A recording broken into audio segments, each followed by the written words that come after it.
নমস্কার বন্ধুরা, সান্ত্বনা অফিসিয়াল চ্যানেলে তোমাদের সকলকে স্বাগত জানিয়ে আরও একটি নতুন ভিডিও নিয়ে চলে এলাম। আশা করছি তোমরা সকলেই খুব ভালো আছো, আর আমিও এখন ভালো আছি। ঘুম থেকে উঠে বিছানা তুলে হাত মুখ ধুয়ে একবারে নাইটিটা চেঞ্জ করে ফ্রেশ হয়ে নিলাম।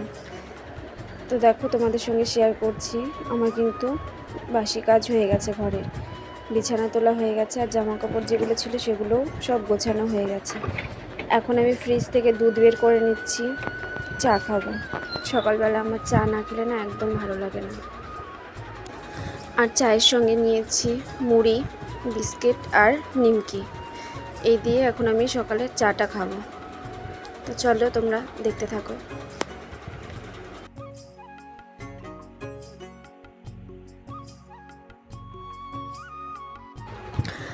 চা খেয়ে বাসনগুলো ধুয়ে নিয়ে এলাম, এখন জল ঝরাতে উপর করে দিচ্ছি।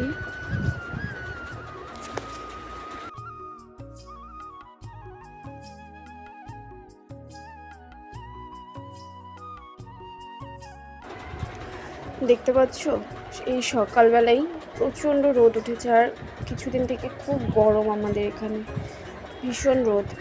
আর দেখো, আমি পিঠে খাবো বলে মা চাল গুঁড়ো করেছিল, কিন্তু এই গরমের জন্য না আর ইচ্ছে করছিল না। তাই মাকে বলছিলাম যে না মা থাক, এই গরমে খাবো না, একটু বৃষ্টি হোক তখন না হয় খাবো। তাই জন্য চালের গুঁড়োটা রোদে দিয়ে দিয়ে রাখছিলাম। আর ভেতরটা কেমন একটু দলা দলা হয়ে যাচ্ছিলো, তো তাই জন্য ভালোভাবে চালের গুঁড়োটা নেড়ে দিচ্ছিলাম।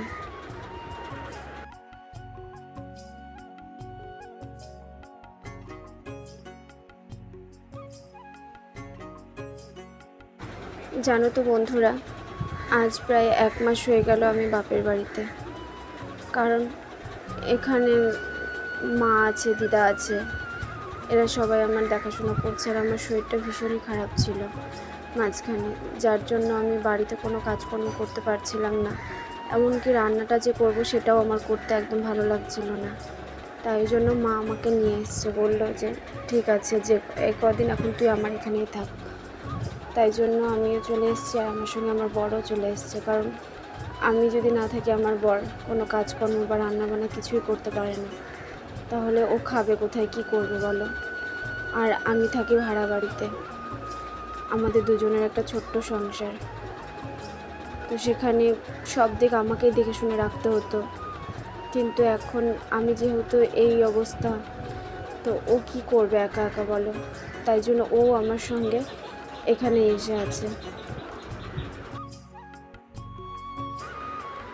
তো তোমাদের সঙ্গে কথা বলতে বলতে দেখো, আমি ঘরের কাজগুলো করে নিচ্ছি। ড্রেসিং টেবিলটা ভালোভাবে পরিষ্কার করে নিলাম, আর এখন হচ্ছে আমি আমার বরের কাজের ড্রেসগুলো ধুয়ে দেবো। খুব নোংরা হয়েছে, তো এখন সেগুলো ধুয়ে দেবো। আর দেখো, আমি ভালোভাবে প্যানের পকেটগুলো চেক করে নিচ্ছি, কারণ এরকম অনেকবার হয়েছে যে প্যানের মধ্যে ও টাকা রেখে দিত, আর আমি চেক না করে সেগুলো ধুয়ে দিতাম। আর পরে যখন দেখতাম যে টাকাগুলো একদম ভিজে গেছে। তো অনেকবার এরকম হওয়ার কারণে এখন ভালোভাবে আগে প্যান্ট শার্ট সব চেক করে তারপরে আমি ধুতে নিয়ে যাই।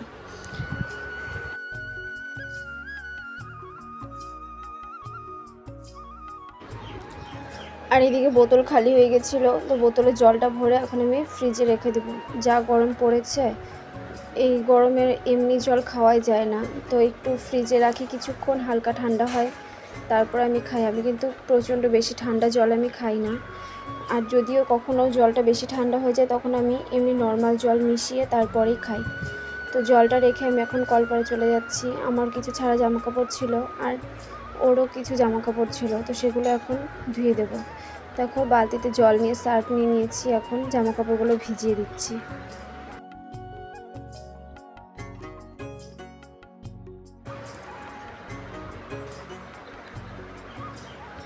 তো জামা কাপড়গুলো ভালোভাবে ভিজিয়ে রাখলাম, তারপর আমি হাত পাটা ভালো করে ধুয়ে নিচ্ছি। এখন আমি গিয়ে ঘরটা ভালোভাবে ঝাড়ু দিয়ে নেব। তারপর ঘরটা ঝাড়ু দিয়ে নিচ্ছি।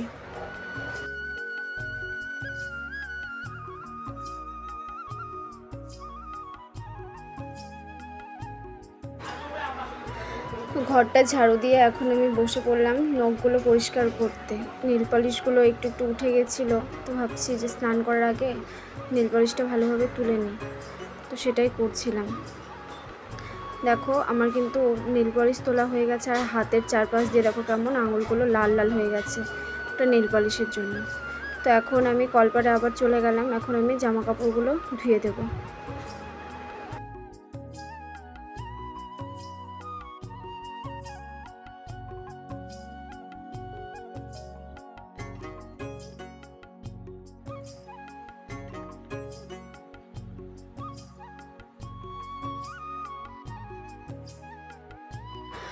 এখন অবশ্য মা আমাকে জামা কাপড় কিছুই ধুতে দেয় না, মাই ধুয়ে দেয় সবসময়। বিছানা চাদর থেকে শুরু করে জামা কাপড় যেগুলো থাকে সবই মা ধুয়ে দেয়, কিন্তু মা বাড়িতে ছিল না, তাই ভাবলাম যে আমি ধুয়ে দিই। তাই জন্য দেখো আমি জামা কাপড়গুলো ভালোভাবে ধুয়ে দিচ্ছি।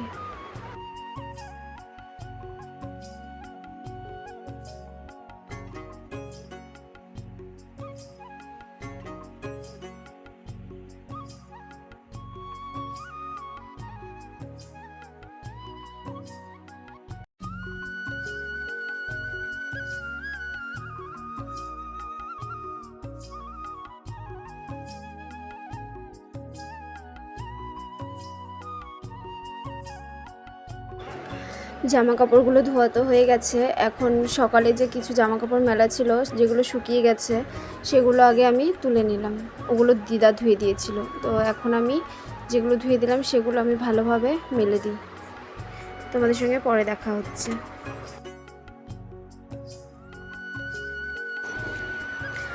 তো জামা কাপড় ধুয়ে একবারে স্নান করে ঘরে চলে এলাম।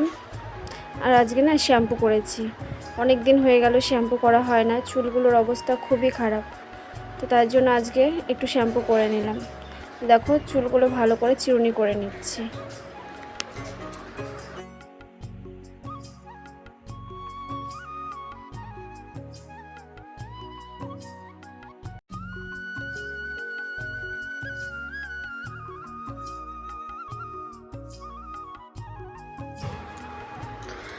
তো চিরুনি করা হয়ে গেছে, এখন আমি মাথায় একটা ওড়না পেঁচিয়ে নিচ্ছি ভেজা চুলগুলোতে, কারণ ভেজা চুল ছেড়ে রাখতে পারবো না এই গরমে। আর যদি এমনি রাখি তবুও মাথায় চুল দিয়ে জল পড়তে থাকবে, তাই জন্য একটা আমি ওড়না পেঁচিয়ে নিলাম। তারপর দেখো ক্রিম দিয়ে সিঁদুর পরে নিলাম। এখন আমি চলে যাব ঠাকুর ঘরে, আমার গোপু সোনার কাছে।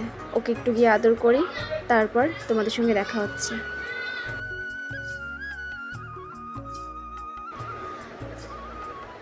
গোপু সোনাকে তো আদর করা হয়ে গেছে, তো এবার আমি রান্নাঘরে চলে এলাম। ভাত বসিয়ে দিচ্ছি।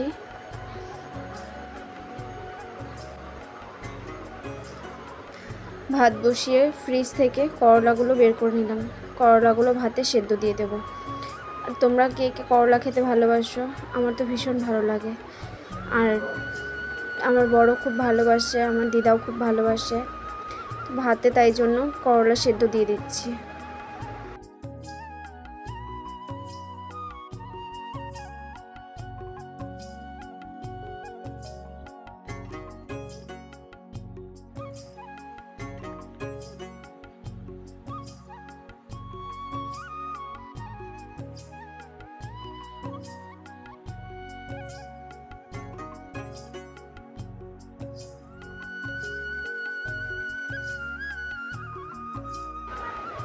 আমাদের না রান্নাঘরেই একটা বালতি আর একটা গামলা রাখা হয়। বালতিটার মধ্যে নোংরা খোসা প্যাকেট এইসব ফেলা হয়, আর বালতির মধ্যে বাসন রাখা হয়, নোংরা বাসন আর কি।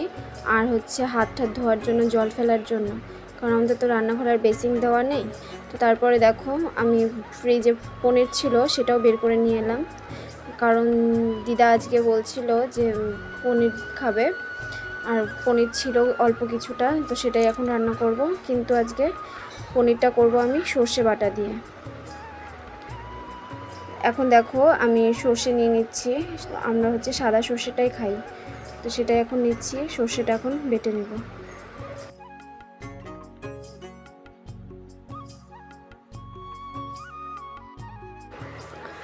আর তোমাদের তো আমি আগেই বলেছি যে এই সময় আমি প্রচুর পরিমাণে জল খাই। তো দেখো ফ্রিজ থেকে হালকা ঠান্ডা একটা জলের বোতল বের করে নিয়ে এলাম।